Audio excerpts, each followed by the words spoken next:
안녕하세요. 하루를 여는 감자 묵상입니다. 오늘은 창세기 11장입니다. 창세기 11장은 인류가 하나님께 대항하여 자기 이름을 내고자 했던 바벨탑 사건과 그 혼돈 속에서도 아브라함을 부르시기 위해 준비하시는 셈의 계보를 다루고 있습니다.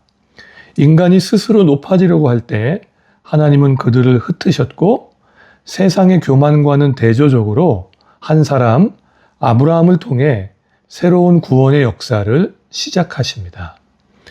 단락의 흐름을 살펴볼까요? 1절부터 9절까지는 인간의 교만과 하나님의 심판입니다. 온 땅의 언어가 하나였고 사람들이 신할 평지에 모여 살기 시작했어요. 원문에는 있는데 우리말 성경에는 많이 생략된 표현이 있습니다. 우리가예요. 그때 성읍과 탑을 높이 쌓아 우리 이름을 내고 우리가 흩어짐을 면하자라고 결의합니다. 탑을 쌓는 목적이 우리의 이름을 내고 흩어짐을 피하자고 하는 건 자력 구원의 상징입니다. 하나님 없이도 우리 스스로 구원을 얻을 수 있다라는 노력을 말하고 있는 거예요. 하나님은 그들의 언어를 혼잡하게 하여 서로 알아듣지 못하게 하셨습니다. 그들을 온 지면에 흩으셨어요. 이것이 혼란이란 뜻의 바벨탑 사건입니다.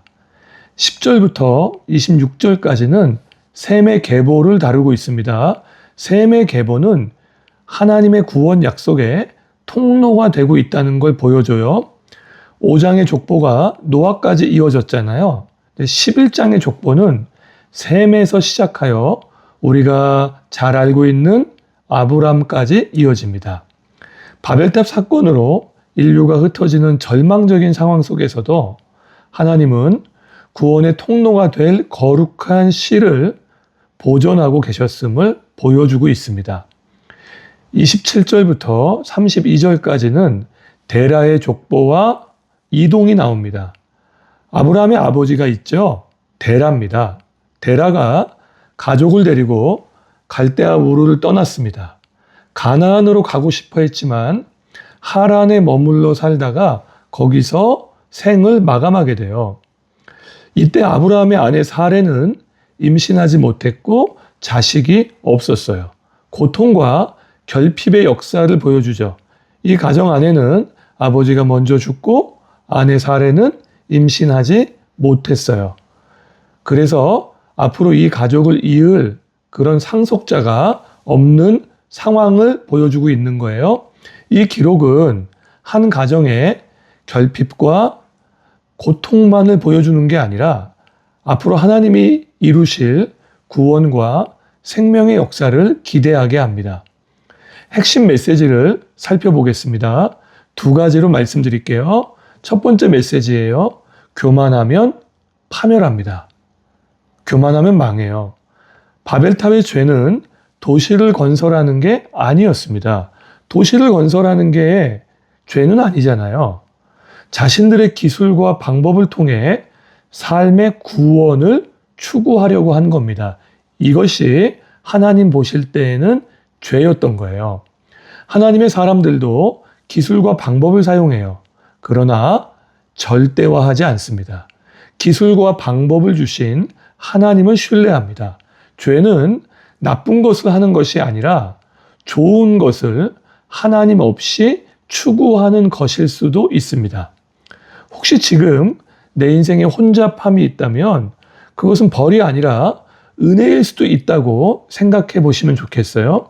관계의 혼잡, 계획의 좌절, 말이 통하지 않는 시간이 있잖아요. 하나님은 우리를 흩으시는 게 목적이 아니라 잘못된 방향을 멈추게 하십니다. 가정과 공동체에서 말이 통하지 않아 답답할 때 내가 교만한 건 아닌지 하나님 앞에 순종하고 있는지 돌아보시면 좋겠습니다. 두 번째 메시지입니다. 겸손히 하나님을 의지한다는 건 어떤 것일까요? 기도의 사람으로 사는 겁니다. 현대교회에서 정말 필요한 건 더 좋고 많은 기계나 기술이 아닙니다. 새로운 조직, 기발한 방법도 아니에요. 교회에 필요한 건 성령이 쓰실 수 있는 기도의 사람입니다. 성령은 방법을 통해 흘러나오지 않아요. 사람을 통해 역사하십니다. 성령은 기계에 임하지 않고 사람에게 임합니다. 성령은 계획에 기름 붓지 않고 기도의 사람에게 기름을 붓습니다. 우리는 시간이 없어서 기도를 안 하는 게 아니라 교만해서 기도하지 않는지도 모르겠어요. 마가의 다락방에서 기도하던 사람들, 그들에게 성령이 임했던 사건을 우리는 확인합니다. 사도행전 2장을 보면 마가의 다락방에서 기도하던 사람들에게 충만하게 성령이 임했어요. 그 뒤로 많은 언어를 쓰는 사람들이 소통하게 되고 하나님의 큰 일을 말하는 데는 하나가 되었습니다. 우리가 예수님 안에 있을 때 하나 되고 소통할 수 있다는 것을 보여줘요. 오순절 성령의 사건은 바벨탑의 역전입니다. 기도의 사람이 되시기를 바랍니다. 오늘의 한마디, 교회는 탑을 쌓고 올라가려는 공동체가 아니라 그 자리에서 내려오는 사랑의 공동체입니다. 묵상 질문이에요. 첫째, 하나님 없이도 안전하고 의미 있는 사람이 되기 위해 쌓고 있는 나만의 바벨탑은 무엇인가요? 성공, 인정, 존재감, 안정, 자원의 확보. 오늘 하루 이 묵상을 통해서 자신을 돌아보시기를 바랍니다. 둘째, 흩어짐과 무너짐의 순간이 있잖아요. 바로 그 뼈아픈 순간이 실패가 아니라 하나님께서 나를 이끄시는 과정일 수 있다는 것을 신뢰하시나요? 하나님의 신실하신 약속과 은혜의 계획을 바라보고 기도의 사람으로 살아가시기를 바랍니다.